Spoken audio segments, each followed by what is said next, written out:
품격 있는 아재 여러분 안녕하십니까? 빨간 아재입니다. 최근에 자유한국당의 행태를 보면 몇 가지 이해가 안 되는 대목이 있죠. 자, 막말은 왜 이렇게 지도부에서 많이 나오는가? 뭐 당대표, 원내대표, 사무총장 끝도 없습니다. 자, 그리고 두 번째, 자유한국당은 정말로 6월 임시국회에 들어올 마음이 있는 건가? 뭐 계속 요구 조건 바꿔가면서 업그레이드 하는 걸 보면 정말 들어오려고 안 하는 것 같은데 뭐 이런 의심도 많이 사고 있습니다.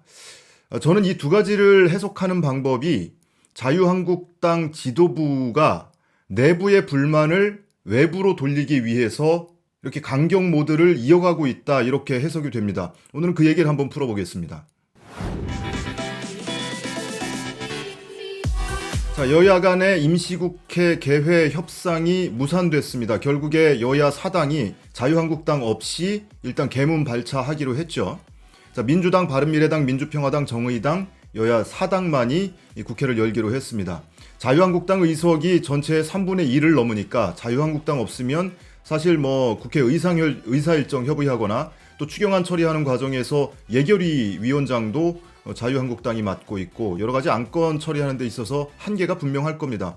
그럼에도 더 이상 기다릴 수는 없다. 자유한국당의 목리에 더 이상 끌려다닐 수는 없다. 이런 판단을 한 거죠. 그런데 이런 과정에서 자유한국당의 요구사항은 계속 바뀌었습니다.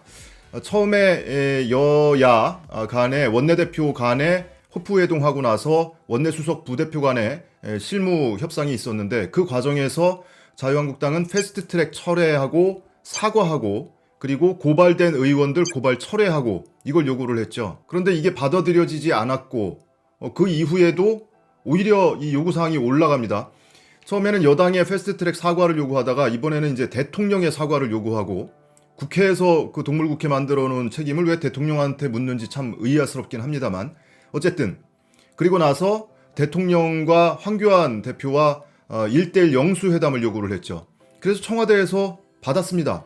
오케이. 그러면은 5당 여야 상설 여야정 상설 협의체 회의를 하고 나서 황교안 대표와 대통령 간의 1대1 회담 하자. 그랬더니 5당은 안 된다. 3당만 하자. 정의당하고 민주평화당 빼자. 이렇게 또 요구사항을 바꿉니다. 그러니까 청와대에서 또 그건 안 된다. 그러고 나서 또 추가로 나온 요구사항이 뭡니까? 어제 그저께 나온 게 경제실정 청문회를 열어야 추경안 심사를 하겠다. 이런 조건이죠. 사실상 이 내심에는 이 말은 뭐 빙빙 돌려서 자꾸만 추가로 요구사항들 카드를 꺼내놓고 있지만 결국에는 패스트트랙 그 6탄 저지 과정에서 고발된 의원들 고발 철회하라는 요구를 하고 싶은 거 아닐까. 그때 한번 꺼냈다가 욕을 많이 먹고 나서 주머니에 쑥 집어넣은 상태잖아요. 그 얘기를 꺼내고 싶은데 지금 더 욕먹을까봐 말은 못하고 있는 거 아닌가. 그러니까 나경원 원내대표는 민주당의 패스트트랙 고발 철회 요구하고 황교안 대표는 대통령 만나서 뭐 민정수석을 통해서든 어떻게 하든 뭐 법무부 장관이나 검찰총장한테 이 축소 수사 지시를 사실상 요구하려고 하는 것 아닌가, 이런 의심을 지울 수 없는 상황입니다.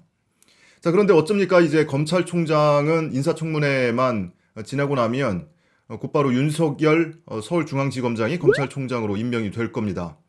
윤석열 총장은 많이들 알려진 것처럼 과거 국정원 댓글 수사 과정에서 황교안 당시 법무부 장관을 이 축소 수사를 지시한 수사 외압의 당사자로 지목했던 인물입니다. 그런데 황교안 대표가 대통령을 만나서 축소 수사를 요구하는 그런 뉘앙스의 발언을 할 가능성이 매우 크죠. 그게 가당키나 합니까? 황교안 대표의 그런 요구를 받고 문재인 대통령이 그 말을 전할 수 있습니까? 그렇게 그 요구를 받아들일 수도 없죠. 또 전한다 한들 윤석열 새로 신임 임명될 예정인 검찰총장이 들어주겠습니까?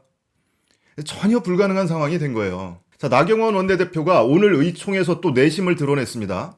윤석열 검찰총장 후보자 지명에 대해서 논평을 했는데요. 2년 내내 했던 보복으로도 모자라 야당 의원, 정부 비판 세력을 완전히 파괴하고 패스트트랙 폭거에 저항한 정치인을 내년 선거에 주저앉혀버리겠다는 계획마저 엿보인다. 이렇게 논평을 했습니다. 역시 속내는 어디선가 드러나게 되어 있습니다. 자, 한국당 내부에서는 일반 의원들 사이에 굉장히 좌불안석일 겁니다. 고발된 의원이 수십 명이니까요. 잘못하면 이거 정치 생명 끝나게 생겼어요. 패스트트랙 상정 막으라고 지도부에서 지시해서 응? 당직자들, 보좌진들 다 데리고 나와서 6탄 저지하고 했는데 줄줄이 고발돼서 검찰 수사 눈앞에 두고 있죠. 그리고 그 당시에는 알았는지 몰랐는지 어쨌든 지나고 보니 이 국회법, 국회 선진화법이라고 불리는 국회법상의 회의 방해죄가 이 형량이 만만치 않거든요. 자칫 의원직을 잃을 수 있는 형량을 받게 돼 있습니다.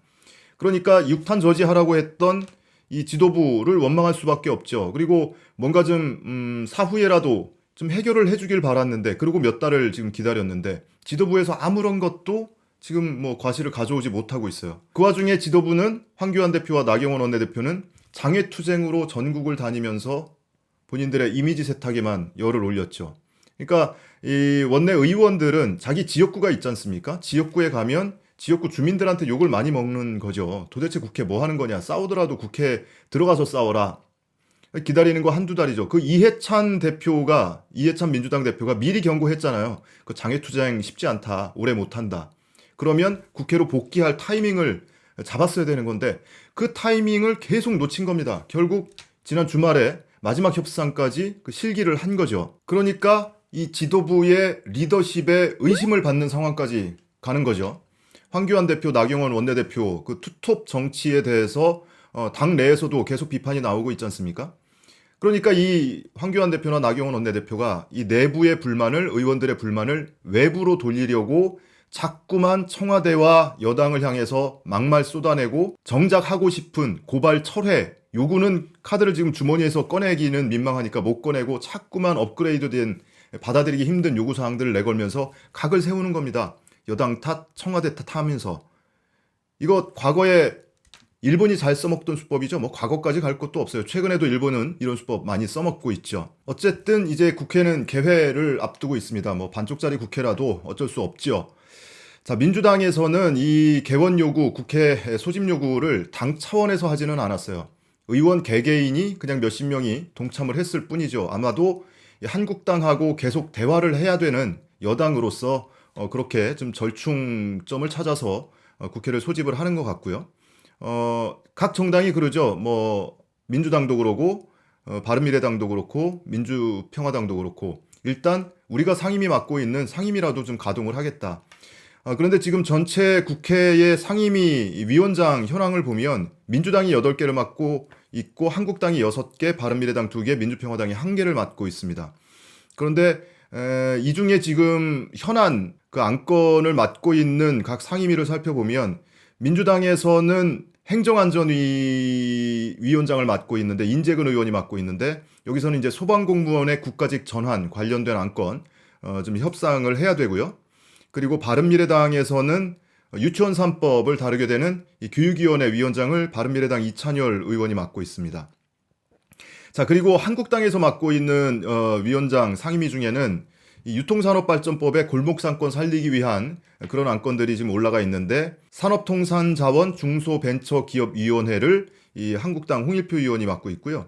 그리고 환경노동위, 환노위는 또 김학용 의원이 맡고 있습니다. 근로기준법이라든지 최저임금법이라든지 이런 현안이 있는 안건들 지금 처리를 해야 되는데 뭐 이런 안건들은 당장 다루기가 힘들 수도 있습니다. 그리고 무엇보다 중요한 그 추경안 심사에서 무엇보다 중요한 예결위를 위원장을 또 한국당이 맡고 있어요. 그래서 이 부분도 추경안 처리에도 상당히 난관이 있을 수밖에 없다 싶고요. 그리고 또 하나 지금 패스트트랙과 맞물려서 운영이 되고 있는 정개특위와 사개특위. 정개특위는 정의당 심상정 의원이 위원장을 맡고 있는데 한국당에서 위원장 지금 내놓으라는 거 아니에요. 사임하라고 요구하고 있는 거고, 그리고 사개특위는 다행히 민주당 이상민 의원이 위원장을 맡고 있는 그런 상태입니다. 어찌됐든 국회가 열리고 국회가 가동이 되면 언론의 포커스는 국회로 많이 또 쏠리겠죠. 그러면 국회는 국회대로 돌아가고 있는데 한국당은 장외에서 또 엉뚱한 소리 계속하는 게 언론에 비춰질 테고 국민들의 시선은 점점 더 싸늘하게 식어갈 겁니다. 이걸 한국당이 모르진 않을 거예요. 그런데 지금까지 이 리더십이 부족하다 보니까 이게 어느 타임에 국회로 복귀를 해야 되는 건지 이런 것들 계속 그 타이밍을 실기했던 거죠. 자, 그러면 이제 국회가 가동을 하면 한국당 지도부에서도 뭔가 그래도 명분을 좀 찾아서 들어가야 되지 않느냐? 이렇게 생각이 바뀔 수도 있습니다. 그리고 당내 의원들 사이에서도 자꾸 국회 복귀하자라는 목소리가 더 커질 테니까요. 그 명분이 뭘까요? 한국당이 요구하고 있는 것 중에 뭐 패스트트랙 철회, 사과, 고발 철회 이런 거 민주당 절대 못 받는다고 했고, 민주당뿐만이 아니고 뭐 다른 정당도 같이 의결했던 내용이니까 이거 받아들이기는 쉽지 않을 겁니다. 그리고 경제실정 청문회 이것도 뭐 역시 민주당이 받을 가능성이 없고요. 나경원 원내대표 조금 전에 전해드렸던 오늘 의원총회에서의 발언, 그 발언에 힌트가 있을 수도 있다. 윤석열 검찰총장 후보자 인사청문회를 빌미로 국회에 들어올 수도 있겠다, 이런 생각을 해봅니다.